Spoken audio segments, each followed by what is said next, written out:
삼손은 딥나성으로 내려가서 어떤 블레셋 처녀를 보았습니다. 삼손은 집으로 돌아와서 자기 아버지와 어머니에게 말했습니다. 딥나에서 어떤 블레셋 여자를 보았습니다. 그 여자를 저에게 데려다 주세요. 그 여자와 결혼하고 싶습니다. 삼손의 아버지와 어머니가 대답했습니다. 이스라엘에도 너와 결혼할 여자가 얼마든지 있다. 그런데 너는 왜 그 블레셋 여자와 결혼하겠다는 말이냐? 블레셋 사람들은 할례도 받지 않았다. 그러나 삼손은 그 여자를 데려다 주세요. 나는 그 여자와 결혼하겠어요. 라고 말했습니다. 삼손의 부모는 여호와께서 이 일을 계획하셨다는 것을 모르고 있었습니다. 여호와께서는 블레셋 사람들을 칠 기회를 찾고 계셨습니다. 그때 이스라엘은 블레셋의 다스림을 받고 있었습니다. 삼손은 자기 아버지 어머니와 함께 딥나로 내려갔습니다. 그들은 딥나에서 가까운 포도밭에 갔는데 그때 갑자기 한 어린 사자가 으르렁거리면서 삼손에게 다가왔습니다. 여호와의 영이 삼손에게 들어가자 삼손은 큰 힘을 얻었습니다. 삼손은 마치 염소 새끼를 찢듯이 맨손으로 그 사자를 찢어버렸습니다. 그러나 삼손은 자기가 한 일을 아버지와 어머니에게는 말하지 않았습니다. 삼손은 딥나성으로 내려갔습니다. 삼손은 딥나성에서 블레셋 여자를 만나 이야기해보고 그 여자를 더욱 좋아하게 되었습니다. 며칠 후 삼손은 그 여자와 결혼하기 위해 다시 딥나로 갔습니다.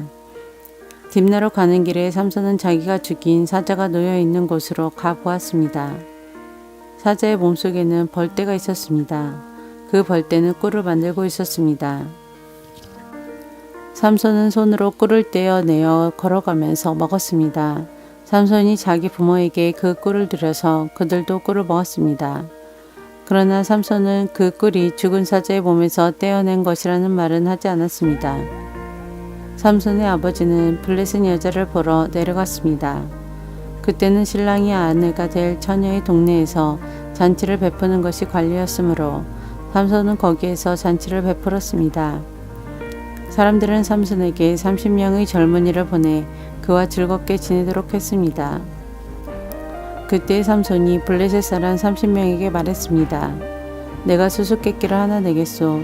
이 잔치는 일주일 동안 계속될 텐데 이 잔치 기간 동안에 내가 내는 수수께끼의 답을 알아맞히면 배옷 30벌과 겉옷 30벌을 주겠소. 하지만 답을 알아맞히지 못하면 당신들이 나에게 배옷 30벌과 겉옷 30벌을 줘야 하오. 그러자 그들이 말했습니다. 당신이 내는 수수께끼를 말해보시오. 어디 한번 들어봅시다. 삼손이 말했습니다. 먹는 자에게서 먹을 것이 나오고 강한 자에게서 단 것이 나온다. 그 30명은 3일 동안 이 수수께끼를 풀려고 애썼습니다. 하지만 답을 알아낼 수가 없었습니다.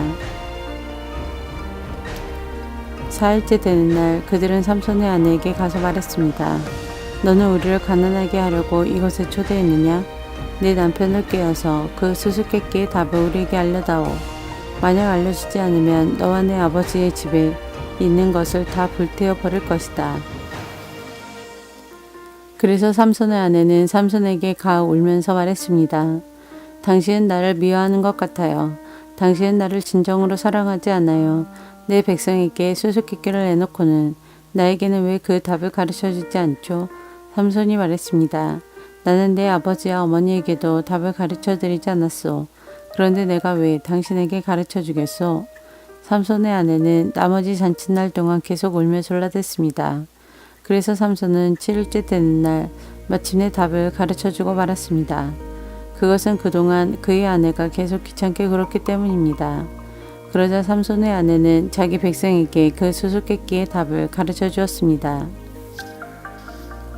잔치 7일째 되는 날 해지기 전에 블레셋 사람들이 삼손에게 와서 수수께끼의 답을 말했습니다. 꿀보다 단 것이 어디 있느냐? 사자보다 강한 것이 어디 있느냐? 그러자 삼손이 그들에게 말했습니다. 당신들이 내 암송아지로 밭을 갈지 않았더라면 내 수수께끼를 풀지 못했을 것이다. 그때 여호와의 영이 삼손에게 임하여 삼손에게 큰 힘이 생겼습니다. 삼손은 아스글론 성으로 내려가서 그곳에 있던 30명의 사람을 죽이고 그들이 가진 옷과 재산을 모두 빼앗아 수수께끼를 푼 사람들에게 주었습니다. 삼손은 몹시 화가 나서 자기 아버지 집으로 돌아갔습니다. 삼손의 아내는 그의 결혼식에 참석했던 사람 중에서 삼손과 제일 친하게 지냈던 친구에게 주어졌습니다.